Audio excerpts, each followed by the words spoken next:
Morning, guys. Samahan si Mother. Trip kong kumain ng mani na hindi niluto. Ayaw kong niluluto sa mani, guys. Gusto ko hilaw dahil manamis-tamis. Ganon din ba kayo? Yan ang pagkain ng Bisaya. Hilaw na mani.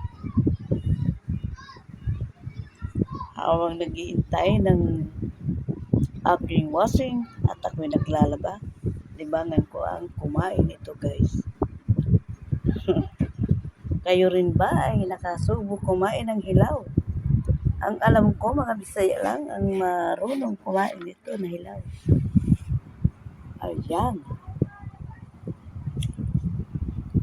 Luzon, Visayas, Mindanao, saan man abutin ang video na ito.